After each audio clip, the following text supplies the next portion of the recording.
Obviously, game one is always about the filling out, but what you feel like you guys, did well in that first quarter, and then what you feel like happened after that?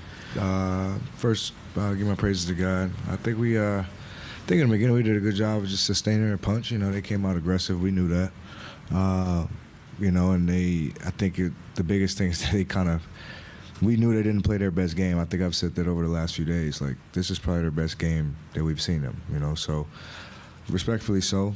It's one game, but, they came out the aggressors, and they came out like they wanted it a little bit more than we did. And they executed their game plan well. They made some adjustments from the first couple times we played them. Came out with some different junk in the game tonight. And like you said, it's a fill-out game, so we kind of know what to expect. We're sure they'll make their adjustments, but we'll for sure make ours. One of them was obviously put, I think Jaden on you right out the box, and then had Anthony guarding you as well. You played against taller guys, so what do you feel like, next game you got to do maybe differently or within the offense? I think I played efficiently. I think obviously maybe be a little bit more aggressive.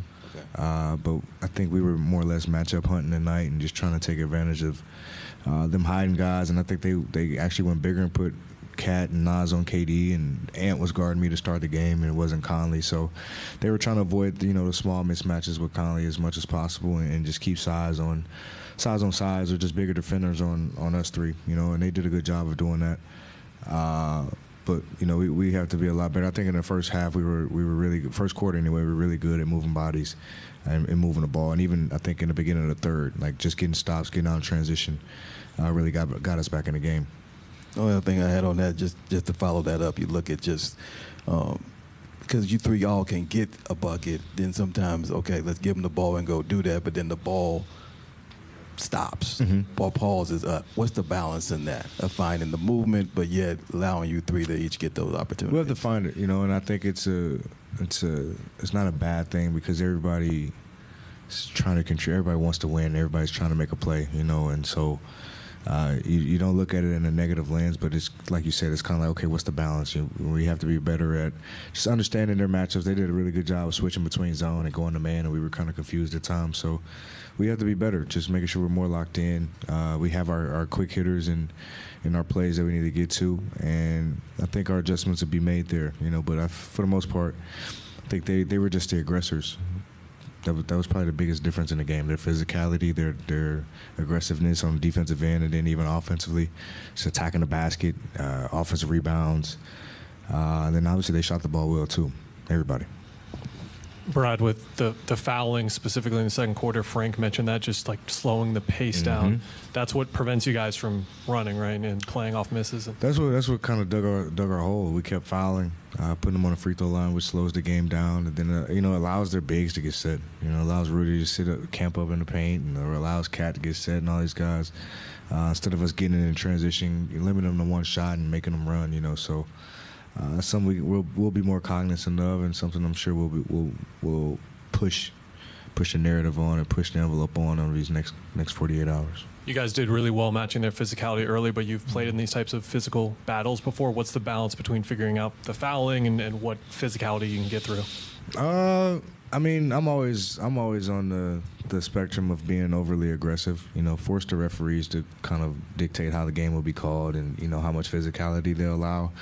I think they'll obviously allow us to be physical. They'll allow some things to go, but I think it's just being smart with, especially understanding foul situations, fouling bonus situations and things like that, and who we're fouling. But I'm always on the side of being overly aggressive, always. Brad, you came up wincing on that one play in the second quarter. Everything good with you? Yeah, I'm good. I hope Kyle's good. I think I need him in the hip or something like that. It was nasty. I can only imagine what that felt like, but no, I'm all good. When you look at Ant, you guys have done a pretty good job against him in the first regular season games. You knew that wasn't going to hold up for a whole series, but what do you feel like you guys could have been a little sharper in your coverages of him? I think it was in the third, honestly. I think that's really when he got going. I think we did a really good job of just containing him and just making him take tough shots early on. And then I think he was just way too comfortable in the third. He just got a lot of open looks, was able to get to the basket, and they just kind of opened up Pandora's box from there. You can't let a superstar get going off two shots, and it's over with from there. You're trying to stop a hot man at that point. We have to be better collectively accepting that challenge because he attacked everybody. You know, so we all have to be ready for that challenge and making sure that we're in the stands ready to go and force him to make a lot of tough shots. He's going to make some, but you got to tire him out, make him work for him. Brad, I know you said this is kind of a feel-out game, but what is the message with this team as you look to respond heading into Game 2? It's crazy. You don't want to get too high. You don't want to get too low. You know, obviously we're pissed off about the loss, but we motivate ourselves and know we can play better. I think that's probably the most frustrating thing. We know we can play better. We know we can be better. But we play again soon. You know, it's the first of 4. We're excited about our opportunity. It doesn't, you know, we'll obviously feel it tonight. Won't be happy about it, but you know, we wake up tomorrow, it's a new day. You work on your adjustments and hone in on those and get better and be ready for Tuesday. But I mean, it's gonna be a good series. It's gonna be a good bump. We expected them to come out and compete, and that's what they're doing. Now we got to respond. With Grayson's ankle sprain, just how important has it been? How important it's been you guys this year? Grayson's huge, man. He's a beyond important piece to our team. You know, obviously a piece to our future as well. But you know, what he does on the floor is kind of irreplaceable in some ways. You know, so we definitely wish he's healthy and he's back for Game 2. But if not, it's always next man up, and we have plenty of depth to make it work. Thank you, Brad. Yeah, no problem.